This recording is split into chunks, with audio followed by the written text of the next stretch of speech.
Buongiorno, ad esempio, buon pomeriggio, buonasera, buona mattina a tutte e a tutte, benvenute. Bentornate al nostro primo incontro, ricominciamo le nostre lecture series di Ottocentismi, oggi con questo nostro incontro con Federica Colucci. Benvenuti a quelli che ci conoscono, a quelli che non ci conoscono, and I'm gonna switch to English on behalf of all of us at Ottocentismi. We are very happy to have you back. This is the first encounter of the fall that will be followed by a second one, and we'll talk about that a little more at the end. So we're very happy to welcome today Federica Colucci with us, who's going to present her next project, her ongoing project. Federica holds a laurea, a BA from Università La Sapienza in Rome. She was a postdoctoral fellow at Cork, where she is also currently the co-director of the Centre for Dante Studies in Ireland. And she's currently a Leverhulme early career fellow at Warwick University. Federica has been working on Dante reception in Europe, in Ireland, and in the UK in particular, in 19th and early 20th century, among other things.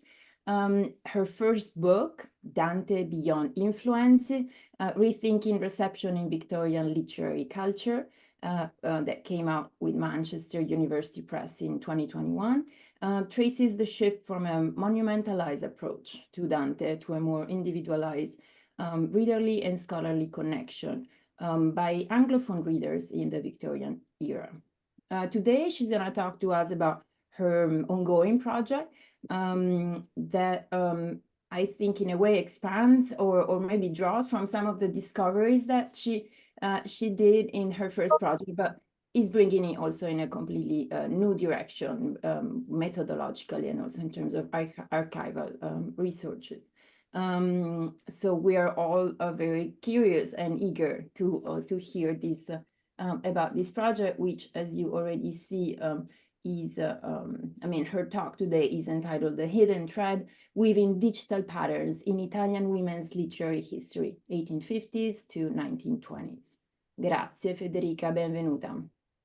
Hello, good afternoon, everyone, and thank you so much for the invitation. I'm delighted to be speaking to such a crowd this afternoon. You're truly my ideal audience in a sense, because you know much more about these Italian women writers than I do. I'm slowly transitioning from a UK-centric approach and vision of the phenomenon to a more transnational one that includes and finds in Italy a very prominent component. So I'm really looking forward to your input, to your suggestion. Please send me an email or contact me if you'd like to learn more about the project. So in a 1905 correspondence with Rivista Popolare, a New York-based contributor bemoaned the decline of Dante studies, once a highly esteemed field, now relegated to mass consumption.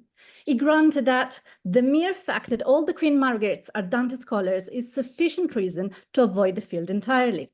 The hyperbolic comment, steeped in sexism, inadvertently underscores a historical phenomenon that had become increasingly prominent on both sides of the Atlantic: women's multifaceted engagement with Dante studies.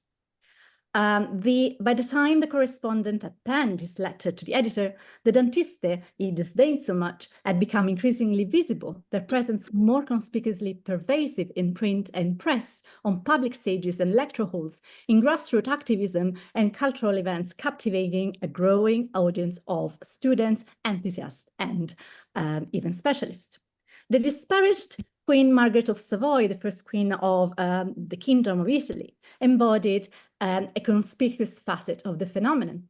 Her education was distinguished by its unconventional breadth of literary study, fostering an intellectual curiosity unusual for her time. An avid reader and mindful annotator, she amassed a personal library of 13,000 volumes, now at the Biblioteca Nazionale Universitaria in Turin.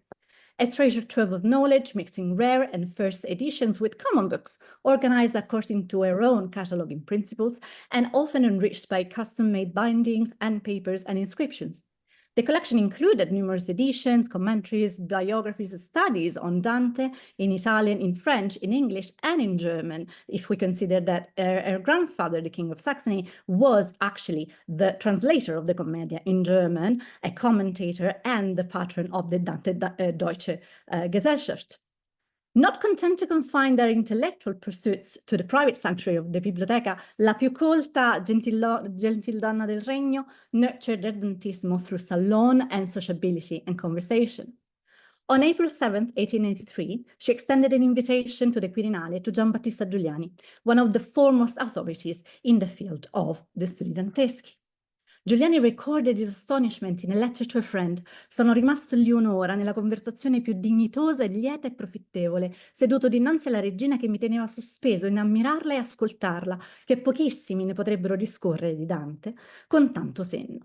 Giuliani is almost inebriated by the confidence and critical awareness underlying the Queen's discussion of the higher poetic value of the Purgatorio, the interpretation of the Riso di Beatrice, her conviction that she, Beatrice, was an actual human, a real human being. Subversing the traditional pupil-teacher dynamic, the Queen established a mutually enriching conversation that Giuliani remembered as come una delle più felici ore della mia fuggevole vita.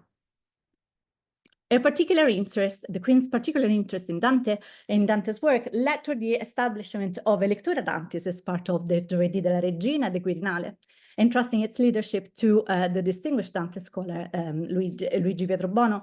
They saw the participation of poets like Giosuè Carducci, artists, philologists, and politicians. The Queen never paraded her brilliant and distinctive Dante scholarship in the public eye, but offered her patronage to institutions and festivals with some interesting choices. Although a vocal advocate for women's education and emancipation, the Queen's stance on women's increased participation into Dante studies remained more guarded and highly influenced by male-centric interlocutors. So initially enthusiastic about the 1890 Esposizione Beatrice, the centenary celebrations for the death of Dante's beloved, the Queen's support gradually waned under the pressure from Carducci, who dismissed the event as a frivolous homage to a fictional character. But in the governati's mind, the Esposizione was and showcased, in fact, tutti I prodotti dell'ingegno e dell'industria femminile italiana, which included the production of creative responses of critical and scholarly Dantismo by both renowned and emerging women writers of the period. In 1914, the sovereign conferred their high patronage upon the establishment of the Casa di Dante in Rome, never missing a lettura. However, even as female lecturers became commonplace in Italy, the Queen's signature remained the sole female representation in the association records for nearly a decade, finally joined by Cordula Poletti, and that was followed only in 1972 by another woman, Aurelia Came Bobbio. Finally, in 1917, the Queen praised Eloise Rose Durant's recent creation of the Dante League of America, New York, but the appreciation was primarily directed towards Rose's political savvy in using Dante to strengthen Italian and American relationships. She did not address nor commented on Durant's work as a playwright. She didn't comment about her well-received dramatization of the poet's life. Translated into Italian by Alfonso Costa, Dante dramatic poem was also produced in Verona in 1908 with Ermete Novelli as protagonist. At this point, I think a lexical revision of the term Dantista appears necessary, a clarification that would have also helped the Queen herself come to terms with the work of her own female contemporaries. What happens when we summon the word Dantista to our minds? Generally, the image of a male academic appears, perhaps slightly disheveled, lecturing from a university podium on some obscure passage of the Commedia. Yet, this narrow stereotype alters the basic meaning of the word, where the suffix ista indicates anyone who dedicates themselves to a particular study, regardless of their academic credential or professional status. The commonplace conflation of the term Dante scholar with academic credentials, a domain historically dominated by men, has engendered a very restricted gatekeeping against the recognition of the valuable contributions that made by countless women writers, both in Italy and abroad, to Dante studies. the gendered association, most importantly, with amateurism, with Dantophilia, has not only obscured the matrilineal lineage of Dante reception history, but has also left a significant void in the study of Italian literary tradition, of its social history, of its geography throughout the 19th and 20th century. So to counter this trend, I have designed and developed the Modern Beatrice's Archive, which is a biobibliographical database that leverages distant trading and computational methods to unravel the intricate tapestry of women's experiences with genres and forms of Dantismo, their relationship with publishers and diverse audiences within the literary landscape of the 19th and 20th centuries. The archive combines prosopography with network analysis, GIS mapping, digital textual analysis to really transform public understanding on women's histories as producers, consumers, and popularizers of transnational and transmedia knowledge on Dante in Italy, Britain, Ireland, and the US. Of course, Queen Margaret's experience was rooted in privilege, yet it deserves to be revoked, for it mirrors the commonality of women's private experiences, even if their circumstances differed. So, sorry. Whilst most reading acts in history remains unrecorded, unmarked, or forgotten, I have found traces of women's private reading of Dante, as documented in journals, diaries, and commonplace books that situate the act of reading Dante at a precise moment in the life of the reader, as well as in the book's publishing history. Personal correspondence, too, is imbued with this, bridging the public sphere of sociability, where the reader's affective and intellectual, literary, and serious experiences are shared and compared with like-minded individuals. And finally, public archives document women's attendance to meetings of learned societies, public lectures, extramural courses. In 19th century Italy, however, debates surrounding women's education, schooling, and the redefinition of their roles in modern society really paved the way for an increased access and engagement with Dante. Anna Scienzi's research on educational literature from this era really provides a valuable insight into this important connection. And so in her Sull'educazione della donna, Giulia Molino Colombini was actually one of the only female contributor of a commemorative volume titled Dante il suo secolo, with an essay on Dante, le donne e Dante, advocated for the intellectual education of women as an indispensable tool for their emancipation. She argued that comprehensive education on a vast spectrum of literary and scientific subjects, the development of effective study habits, and the perseverance into these pursuits would really stimulate intellectual curiosity and foster personal growth. Dante and the Commedia were recurrently featured in Plutarchi Femminili, in reading books, in conduct books, in Catholic Pubblicistica, targeting an increasingly schooled audience of schooled females. Its methodological study was strongly encouraged for its undisputed poetic value, for its moral teaching, for its patriotic exemplarity. In her Manuale per le giovanette italiane, Luisa Amalia Paladini bemoaned the fact that the Italian women were so enthralled by the romanzacci francesi that they would do nothing more than a hearsay about Dante. However, she comforted them, saying that about the pleasure and profit deriving from its studious reading, and encouraged them to even acquire a copy of it for their own personal libraries. However, in the Plutarchi Femminili, sorry, I don't know why it's the switch, men generally promoted the reading of Dante as a means for encouraging women to conform to the new model of behavioral values, fulfilling their domestic roles, and carry out the social mission of wives and mothers. This is the case of Antonio Lupetti, 1890, Dante, Educatore della Donna, that had Beatrice herself encouraged Lupetti to mold the Commedia and the Vita Nuova into a prescriptive text that would accompany the women along their lives, from bambine, fanciulle to donne, spose, madri. These are the titles, vedove and suore, these are the titles of the chapters. Women writers, on the other hand, like Berta Gentile and Yolanda, championed the study of Dante as a transformative force in women's education, inspiring philosophical inquiry, broadening cultural horizons, deepening emotional understanding, and nurturing a sense of national identity. However, when we think about conduct literature and reading books, we have to remember that this reinforced the model of domestic education that nevertheless isolated women and limited their intellectual engagement. At the same time, we have to remember that primary schools were, for girls, focused on foundational literacy and numeracy skills. So the transition from informal education to public education through reformation of the schooling system was really key for creating new public context, material conditions, and audiences for women's practice, reception, and promotion of Dante studies among the new generations. In secondary schools, the study of Dante as the father of the Italian language and the poet and the prophet of national unification was a cornerstone of the literary canon that was promoted by the Programmi Ministeriali. The emphasis on Dante aimed to foster a shared cultural identity and a unified interpretation of the nation's history. Students were systematically introduced to the poet's life and works through the Vita di Dante, le notizie intorno alla vita di Dante. They also studied selected passages of the Vita Nuova and the Divine Comedy, the Divina Commedia. And teachers provided a philological and aesthetic commentary on the poems, while students were engaged to engage them basically through public recitation.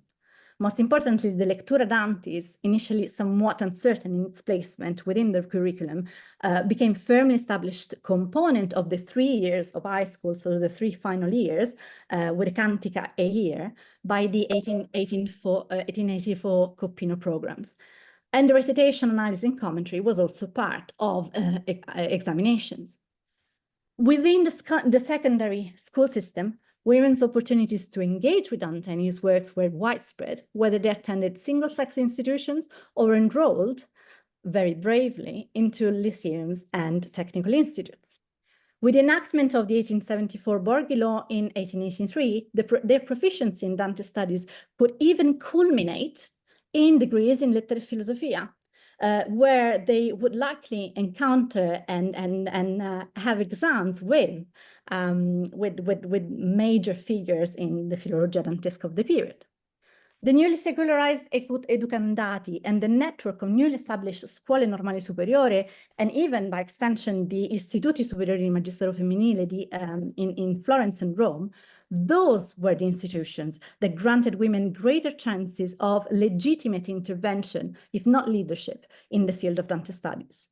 These institutions provided the physical venues and intellectual platforms for engaging with diverse audiences, ranging from students and colleagues to members of the public and academic experts.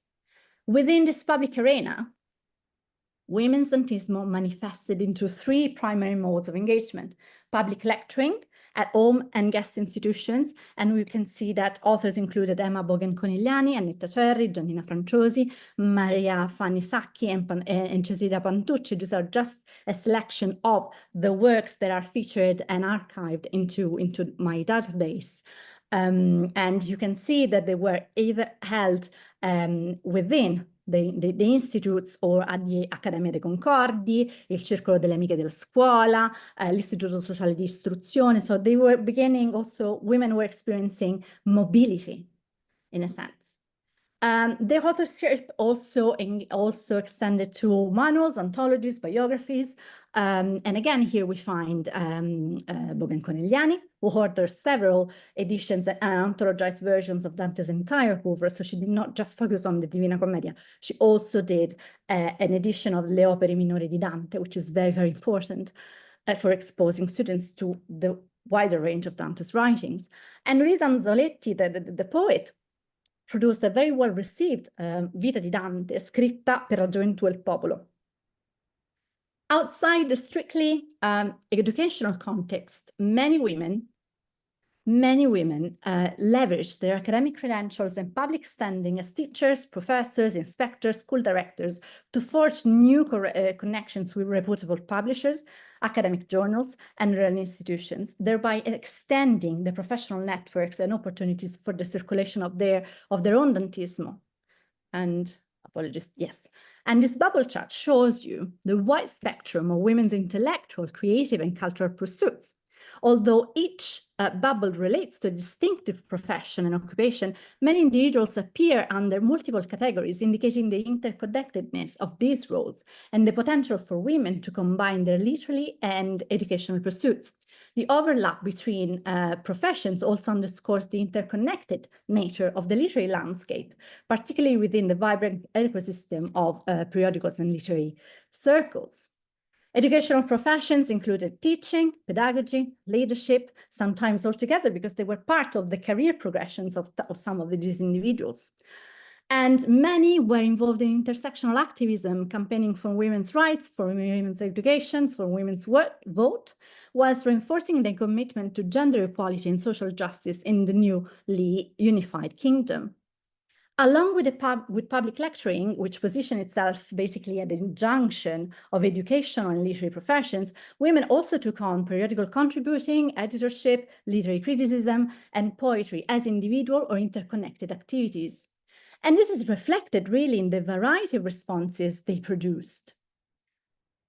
Critical responses encompass a very wide range of analytical approaches, from in-depth studies of specific themes and motifs to broader explorations of Dante's place within the literary history. And here periodicals really provided a platform for women's voices, and literary criticism and biographical writing allowed them to participate in broader discourses on the nature, on the past, the future of the Italian literary tradition. However, what surprised us the most when analyzing the data from the archive is that we are breaking free from a stereotype that sees women as affective respondent of Dante, as authors only able to produce poetic, creative responses to the reading of Dante's poetry. Actually, the largest number of interventions, of printed, published texts relates to scholarly responses, are scholarly responses. And these include academic articles, books, dissertations into specific aspects of Dante's work, the use of language, the portrayal of women, the engagement with philosophical and theological ideas. They were practicing philology. So even when we think about Dantista as a synonym of philologo, they were engaging with this. And their work was being recognized because most of these papers were accepted for publication by the Giornale Dantesco, by the Nuovo Convito, riviste where they were credited with their full names. However, it's undeniable that the fiction and poetry remained an enduring medium for women's creative expression. Alongside poetry, they also authored novels, dramatic plays, adaptations for music and children, demonstrating, however, a very dynamic versatility in the literary productions in their endeavors. That encompassed a vast and diverse range and forms of writing, as well as a very diverse publication routes. So I want to conclude this talk with two geographical visualizations. The first is a combination of maps. There you go. That shows the relation between known place of origins for the women writers included in the archive and the known places of publications of their works. So the two maps show a concentration of both authors and publishers in the northern regions, particularly in Lombardy, in Veneto, in Emilia-Romagna, and Piedmont. Major cities within this region, such as Milan, Venice, Bologna, and Turin, stand out as prominent cultural and economic hubs. The presence of university presses in the publishers' data and the concentrations of authors in university-rich regions underscore the strong connection, again, between academia and publishing.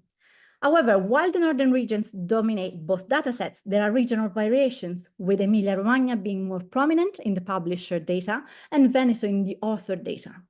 The southern regions, though less concentrated in publishing, nevertheless have a presence of authors, suggesting literary activity. And interestingly, and I really look forward to your feedback for those of you who are historians of Italian publishing and print, the fact that publishers' data highlights the prominent role of local printing presses in Italian publishing, whilst the larger firms, but also show the involvement of larger firms like Vallardi, Paravia, L'Elzeveriana, Holschke, Clausen, who really had established reputations, and also both local and national publishers supported women's Dante studies, recognizing the growing interest and the potential that what I would term the popular Dantismo had, because they were offering accessible and affordable scholarship that challenged prejudice about Dante's works and brought his poetry to a wider audience. And this approach fostered a renewed appreciation for the poet and his work, making it a desirable acquisition for various social groups. Publishers and printers supported these authors, contributing then to the increasing demand for non-specialist intellectual works, but also specialist ones, if we think about the scholarly corpus, providing opportunities for women writers to engage in scholarly discourse and earn a livelihood. The second and final map is this. It shows you, and it's still in development, so you can see it updated constantly, the extraordinary patrimonio that is still present in our libraries in Italy, in the UK. I have a map of the US that is not yet ready to be shown, but they're there. They lay hidden. They remain untouched. They are waiting to be rediscovered. So I really hope that through this talk and the archive, I'll be able to inspire researchers to rediscover the works and lives of writers who really contributed into making Dante studies and Italian literary history.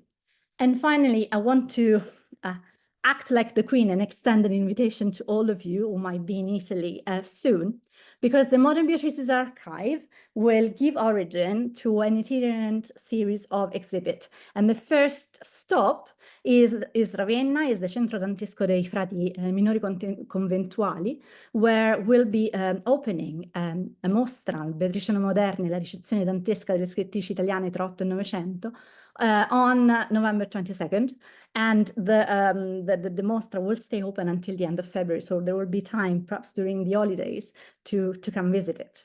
And the mostra will feature volumes, materials from the Dante collection of the Centro Dantesco, that is the largest in size, and features both works by Italian women, some of them also autographed because they were sent to the Centro as an homage, but also foreign women writers of the same period.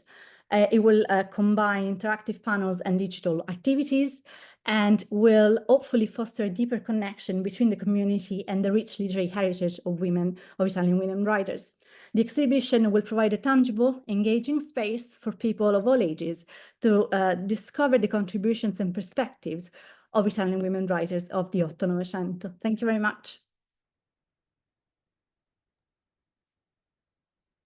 Thank you so much, Federica.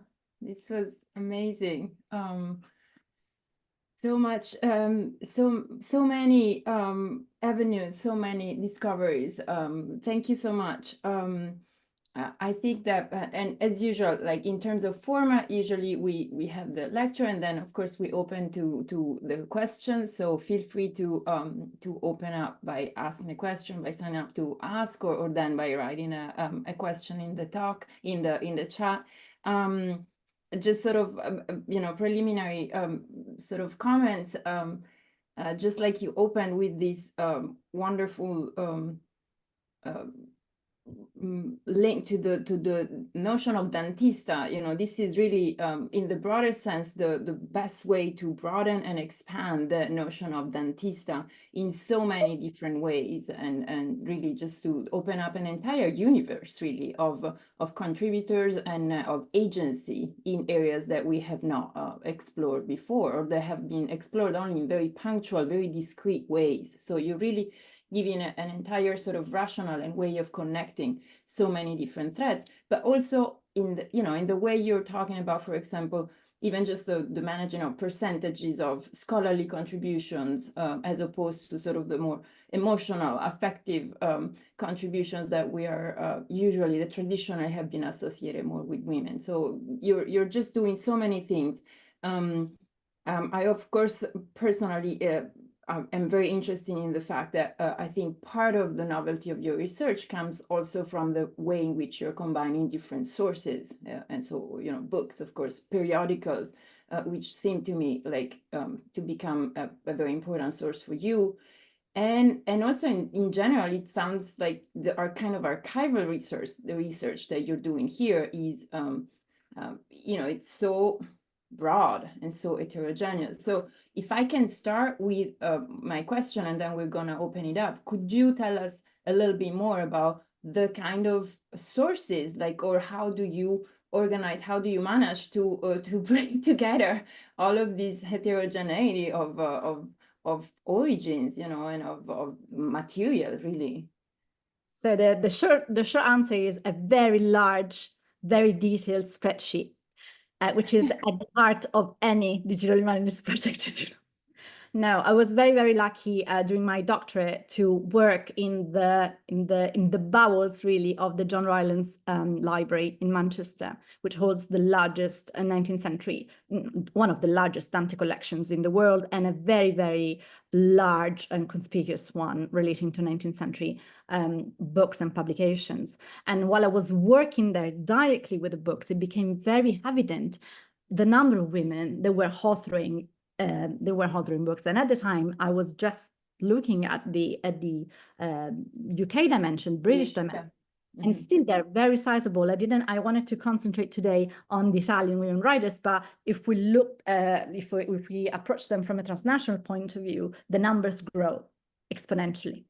So, and if we add in the US dimension, they become even larger. With a specificity that you might find interesting is that the majority of American women writers who wrote about Dante published their creative or critical or scholarly responses in 2 periodicals. So periodicals were the main route for publication.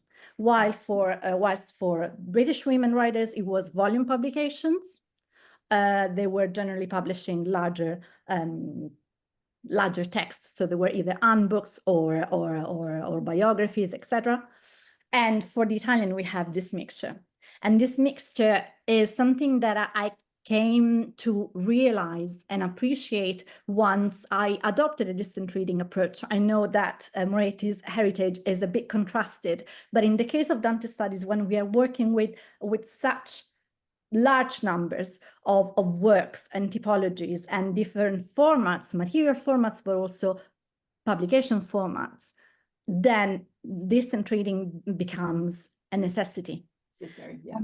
And from this perspective, you can really appreciate the trends, the connections. That's why network analysis becomes so important, because many of these publications overlapped. Many of them were connected either by the same publisher, by the same theme, or by the same author. So it's a very rich tapestry that can be like put together with patience. I was looking through bibliographies, the usual bibliographies of, likely enough, for the largest Dante collections, we have very up-to-date bibliographies, but going through them is a very painful, as my assistant Francesca Sartori knows, it's very, very, very hard.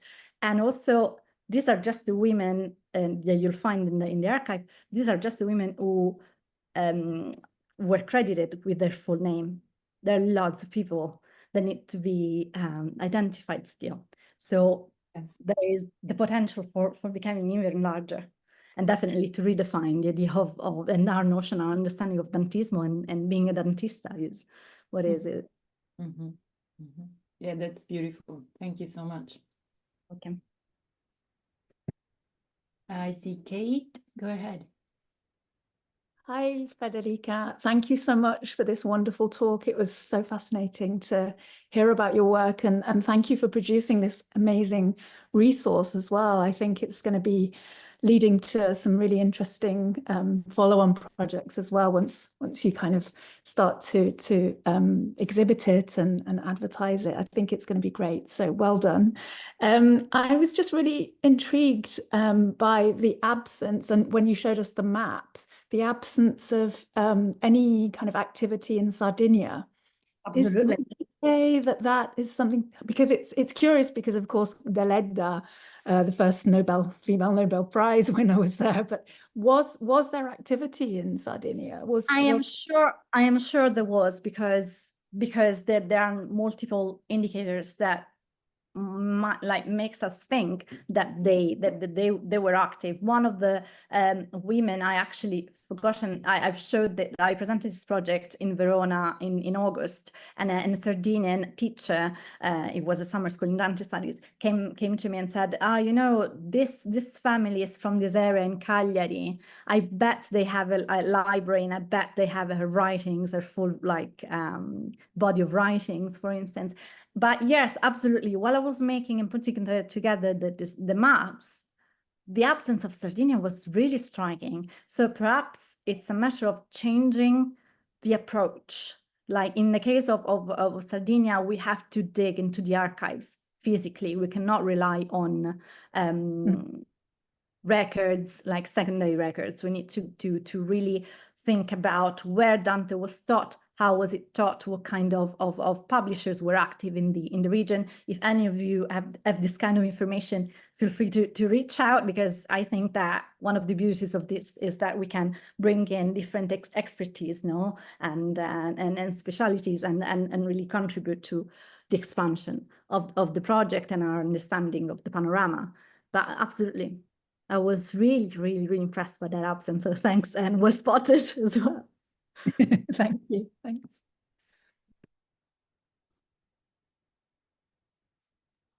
Please go ahead, Susan. Hi, thank you. Yes, thanks also for this great talk, and I really look forward to digging into the database. I was wondering if you had thought about, like, I think those public resources are so important. And I wonder about the perenniety, like, have you thought about how does it survive over time? I mean, obviously through publications, but I wonder, you know, as more and more things move online, that's a question that I'm thinking about myself, and I don't have an answer to it. So I was wondering if you had thought of it. I have thought about it also because I've been looking at similar projects that have been so important to mine. And one of the future objectives, is to really also show the interconnectedness of this project with other existing projects in the field of Italian women writers, or women writers in general. There are very great resources still there, but the problem of maintenance is a massive one.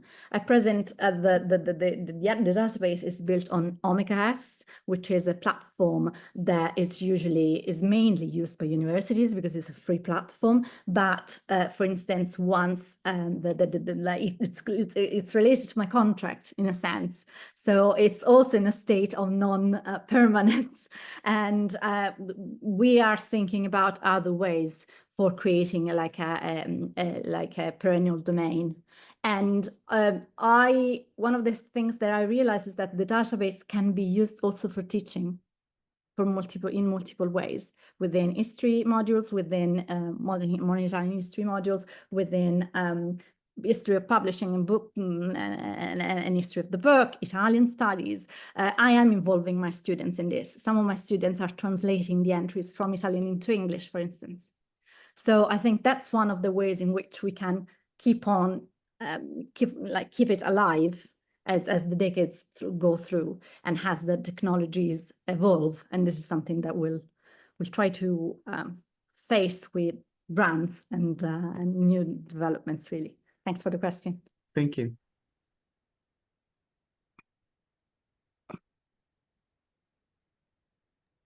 If I can ask, hi, Federica, I also wanted to congratulate you. I mean, this is a really, really wonderful research. Going back for 1 second to the periodicals, you mentioned a few, like Giornale Dantesco and others. I wonder whether you also, I mean, this is such, a huge like bulk of material, but did you encounter also like periodicals that were not like specialized necessarily on Dante, but were more like popular, or yes, which, yeah. So Cordelia, La Donna Italiana, they have multiple interventions in the form of dialogues, of column articles, advertisements, La Rassegna Italiana, La Nuova Antologia. The women were participating and weaving a very thick web into the periodical culture of the time. So yes, there's definitely a lot of evidence. While I was preparing this talk, I was thinking about all the periodicals that were connected to schools and teaching, and whether they perhaps used it to compare pedagogical approaches to the teaching of Dante, whether or not about how to convey the moral values of the Divine Comedy, because then another kind of analysis that needs to be done is thematic and in ideological, the way they were entering and using the text in a sense, and the author, and etc. So no, definitely there's a rich variety of articles of all kinds appearing, and because many women didn't sign their contribution, there might be even more. Yeah, I was gonna say, yeah, that's also, yes. No, this is also interesting. Great, thank you. I was wondering whether I can chime in. Federica, also, I'd like to join what my colleague said about this wonderful project you've been working on, really bringing to the fore names and publications that are virtually unknown. A question that I wanted to ask you, you mentioned in the diatribe around the exhibit on Beatrice in 1890. So I was wondering whether you can, according to the vast literature and figures that you have worked on for this project, there is, and you mentioned that Dante as an object of study, and I think it's wonderful to bring all these readers as scholarly readers, not just as passive readers, but producer of literature in their own right.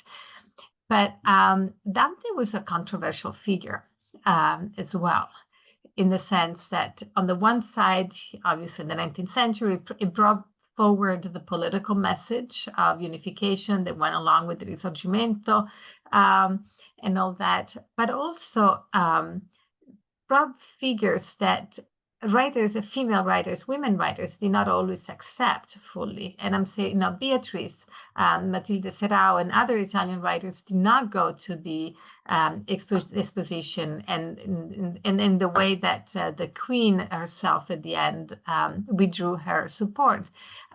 Francesca, the other big heroine character of Dante at the time, was presented also as De Sanctis considered her the only still viable female character for Italian literature.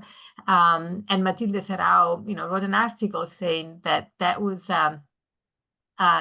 not how female readers felt about the prototype of female characterization. So are there different modalities? Can you tell, is there different ways or groups that take Dante more traditional, challenge more Dante? I'm just wondering. Definitely, there is a like, the beauty of the discoveries I made is the variety. There is not, and it was also something that helps unpack the monolithic approach we have to Dante. We have as Danteisti mostly to Dante and to Beatrice, and to they are object of discord, but they are object of continuous manipulation, of adaptation.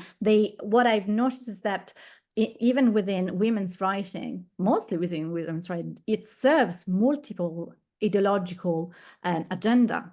So the promotion of a certain ideality and ideal of womanhood, of all the literature about Gemma, the forgotten wife of Dante. Those are wonderful because they reiterate the idea of domesticity. So those are, for instance, non-progressive readings of Dante and Dantean textuality, and they conform to what Lupetti and the others were promoting, a kind of approach to Dante that would reinvigorate in women a desire to comply with the model of the new woman, no? But at the same time, and here is why framing the occupation, like when I recover recovering the biographical and the bibliographical records together, and think about the occupations and the professions these women had, also helps us understand the most progressist approach to Dante, because you can see that this comes from women that were activists, that were either patriots or they were promoting women's emancipation movements. So there are so many different strands that one follow, and it's a very, very enriched panorama to look at. So absolutely. So would you say that in the larger discussion of whether the Risorgimento, what the emancipationist movement during the Risorgimento was a proto-feminist movement, as some historians like Liliana Gazzetta, for example, is proposing, or whether it was the conservative? Because I think it's interesting what you said about the poetry about Gemma, and being non-progressive and more conservative. I think that too can be seen in different ways, because there is the civil public role of the woman as a domestic in her domestic realm, but still making into a public and activist role can be seen, or at least that's how Liliana Gazzetta would see, as part of that proto-feminist. It's not completely conservative. Okay. Yes, there is a strong this is where the distant reading approach needs to be counterbalanced by close reading one. So, for instance, at the present, I'm looking at the poetry and the poetry corpus, and the way in which they portray the female characters within it, and whether or not exactly they align to what kind of ideals and cultural values of the Risorgimento. And also another thing that needs to be done is to parse the chronological data, because I brought them all together, but they belong to specific moments in Italian history. They were writing at very specific moments before and after the unification, before and after the leggi on education, for instance, before and after the turn of the century. So the discourse, whilst we can do an overview, then needs to be tailored to this distinct moments of Italian cultural history, really. Thank you. It's very exciting.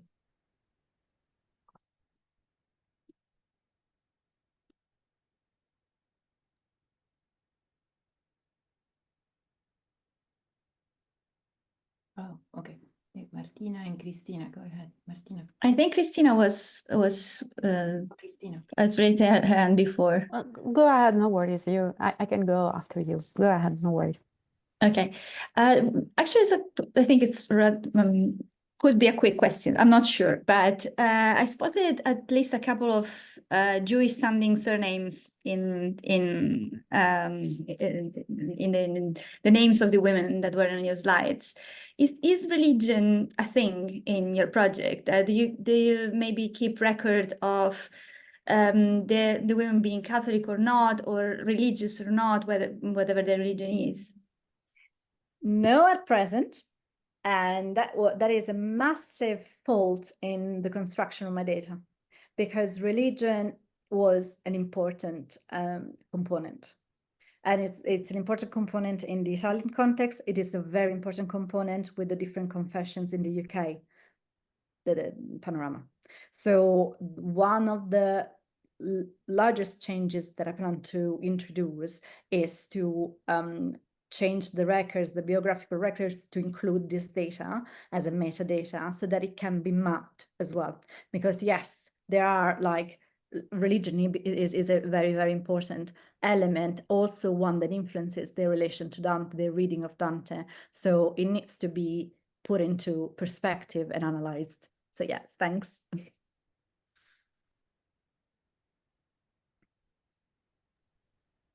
Can I ask my question? Okay. Cristina. Thank you so much. First of all, thank you for your exciting process. So I mean, it's fascinating to see the way in which you are reconstructing this network. And my question goes toward that direction.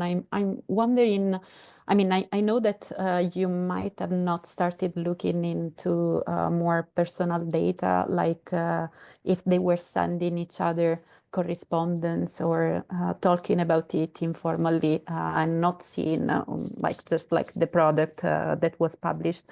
But in terms of their publications and the formal work in which they were talking about Dante, have you noticed if there is a pattern in the way in which they were making reference to secondary literature?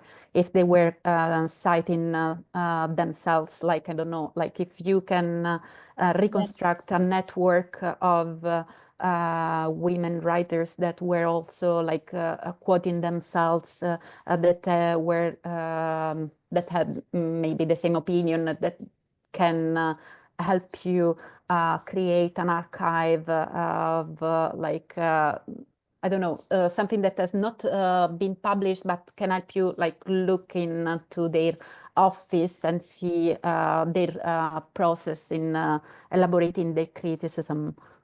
I don't know if it is like, I mean, I'm still resonating on that. Yeah. That's a great suggestion, a very interesting one, very tempting one, let's say. There is a difference between the UK and the Italian perspective. So my study of the UK sources, of the British sources, found that many women were using a couple of texts, meaning Margaret Oliphant, Dante, and Dante for English readers, and most importantly, Maria Francesca Rossetti's The Shadow of Dante, as their point of reference. So it was part of their bibliographies, because all these works have had bibliographies, or a list of recommended reading. They were quoted within the text, so they were progressively established as authorities on a par with male scholars, both Italian and British and American. With the Italian situation, with the Italian context is more problematic, because the men and the presence is overbearing of male authorities. So, but however, going back to the archives, for instance, looking at Emma Bogans-Corneliani's archive, you can see that the conversation, the kind of like deep network that was fueling her own discourse on Dante was mixed gender. So it's definitely a great suggestion, something that hopefully will be done once we will take the project to the next step, where we'll be trying to build a digital collection with Athitrust, because Athitrust holds them, thanks to Harvard libraries and University of California libraries. They have a very, very vast number of Italian and foreign books on Dante by women writers. So yes, this kind of text mining and information mining will be done at that stage, hopefully. But thanks very much for the suggestion. It's very, very intriguing.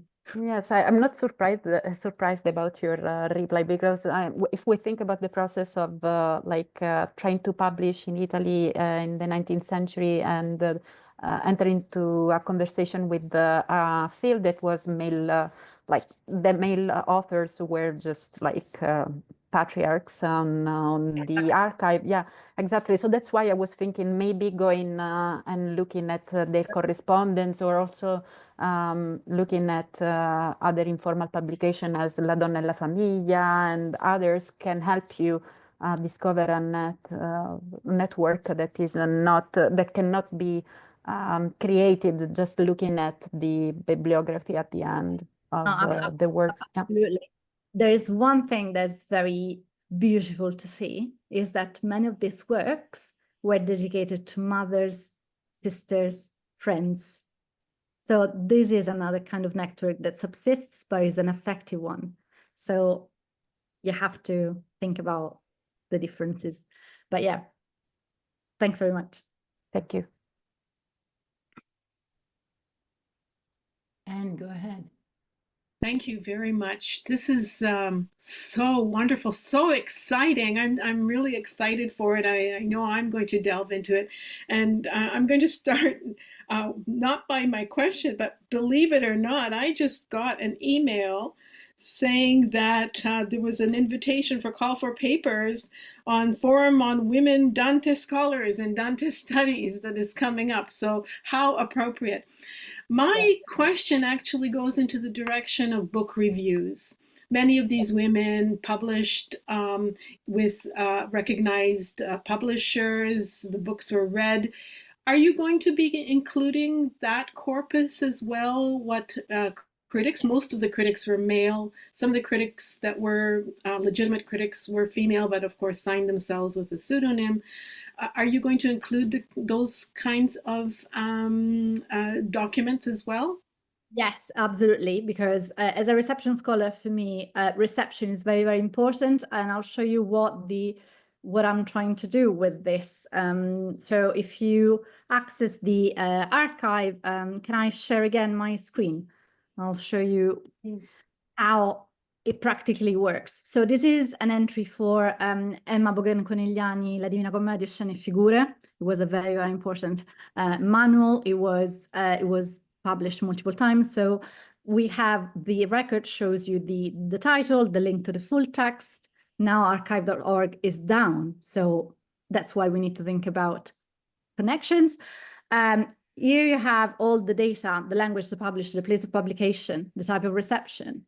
Later on, however, you have the reception. So I'm really, really interested in the way these books were read by reviewers, and also the way they were advertised, because advertising and book reviewing were two prominent motors, no? And they were fueling they determined really the success or the decay, the very immediate decay of a text, and how it survived within the conversation, the public conversation, but also the legacy, the library acquisitions, etc., etc. So certainly, yes, these links would, for instance, take you to the page of La Rassegna della Letteratura Italiana, where Emma Bogen's work has been reviewed. This is something that is largely more difficult with Italian sources, because the emeroteche are not all digitized, while through ProQuest and British Newspapers Archive, I was able to weave a thicker network of work. So for instance, if we look at this text here, sorry, so it's for instance this Brimberger, sorry. So this is her book, A Walk into Other Worlds with Dante. You also have multiple lists of where the books was advertised. So the Times Literary Supplement, this advertisement were reprinted, so they were not all original. But at the same time, how the book was marketed and how it was received. So here are extracts of reviews. For instance, the Scotsman said, deeper books might be needed by profound students, but this is a capital book for a beginner's Dante study, So this kind of conversation certainly is a very, very important aspect of the project, and one that I hope I'll be able to develop more fully. Well, congratulations on this, and I know many scholars will appreciate it deeply, so thank you. Thanks. I just wanted to follow up on Christina's question, just a note, because I think, just like you were mentioning, I think that the fact that you did research in the UK first also gives you this unique chance to compare and to sort of possibly see how the different networks are established. And so in very broad, just sort of again to reconnect to what you were saying before, would it be fair to say that the UK Dantiste had succeeded in building a female genealogy, whereas in Italy that is not happening? I'm a bit afraid about my answer, but of course, no, it's a great question. Yes, yes. at face value, based on the evidence, the printed evidence, that is the one that honestly really lasts. It's what was happening. So there were, perhaps because the context was much smaller. So in my previous book, I was looking at the emergence of Dante studies in the UK. And this is something that emerged fully as a discipline with scholarly publications, with a whole like system of dissemination, etc. in the late 19th century. These women were writing at the same time. So they were part of that development. And so the range of works that were becoming available to them was more compact in a sense, I think. If I think of it from the mind of me as a researcher doing the same kind of work, they were exposed to a much more compact corpus of sources, hence it became more and more useful. Whilst in Italy, where Dante studies were practiced since Boccaccio's times, even before Boccaccio's, the literature is so vast and so vastly patriarchal that it's more different, it's more difficult to, and this is something that with the special issue that was mentioned before, we will hopefully try to develop. It's the work of my colleague Iota Lamazzali, who kindly invited me to participate into this, but this is what we want to really, what she wants to achieve and what I hopefully contribute to achieve, create a lineage and keep it there, present to all of us. And discuss. Okay, that's wonderful. Thank you. Thank you. I don't know if there are other questions. I did want to, and you feel free to say no, but I am really curious to, if you wanted to show us a tiny bit more of the actual project and give us a sense of how you organize it. I would love to see that, but you feel free also to say, no, I haven't launched it officially, so you have to wait until the official launch. No, it's honestly, it's very, very important to me. This is this lecture is not just about showcasing the research in a sense, like saying how beautiful it is, but also a call for action, a call for collaboration. If you have sources that you think might be useful, because on the other hand, what I'm trying to do is also bring this, like open the perspective on these individual writers and see where Dante fit in. So we all know, for instance, Emma Bogan-Conigliani would know how much she did, but where did Dante studies like place within her literary career, within her writing, within her space of mind? So definitely you really are my ideal crowd, and I'm more than happy to show you how the project works.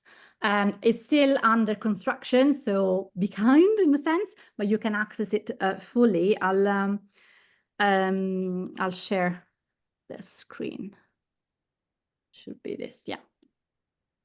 So basically, you can access the website through database, through different angles. If you're interested in biographical sources, you click on lives, and you will see that we have 3 macroscopic groups and 1 section related to women's occupation that is still under construction, but shows you what I was showing you.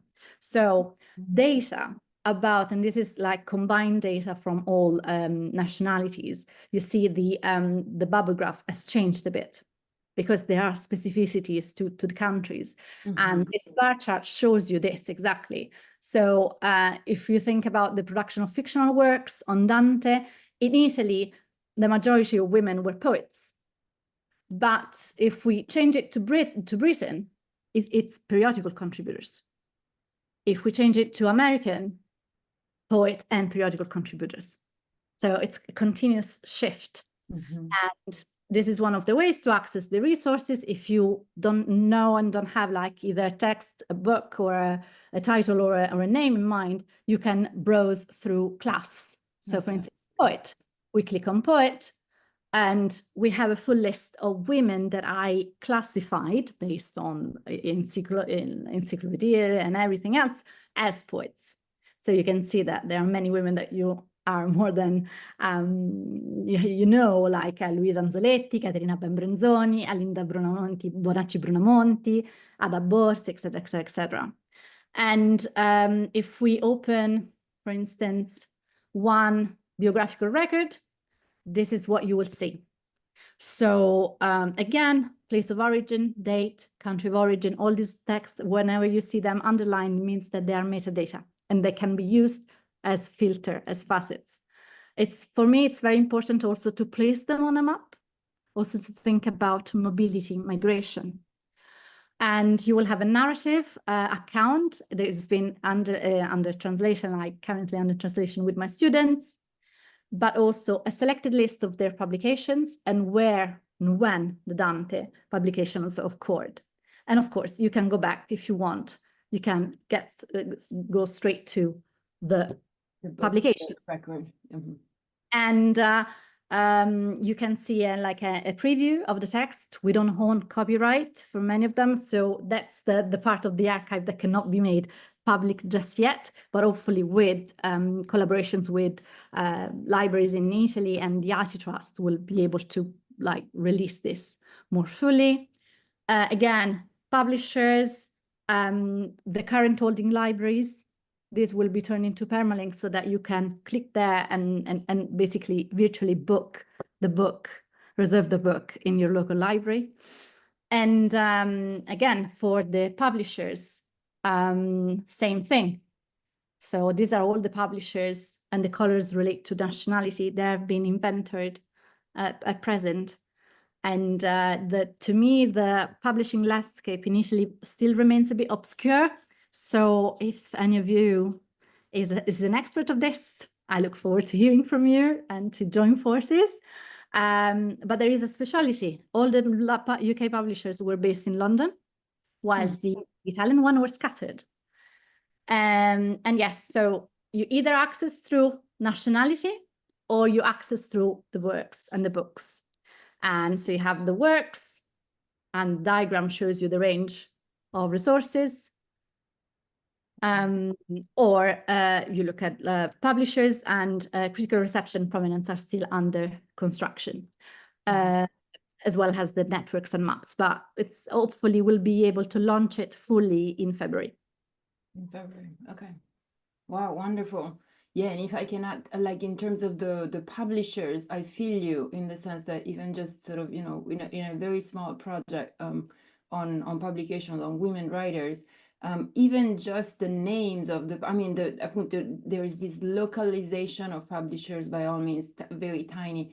But then the problem is also that even just in library catalogs, even just the publishers' names they undergo such wide variations of the same publisher that it's an extremely complex metadata issue. So yeah, exactly. We are problems. Cataloging is one of the main problems. So one of the ways this project can feed back into larger projects is about cataloging and cataloging principles and standardization, both for women's names, because many women's still don't fully show, are not fully credited, or appear under, I don't know, Mrs. Ramsey. She was the first female translator of the Commedia, and all our catalogs shows her as Mrs. Ramsey, but she was something more.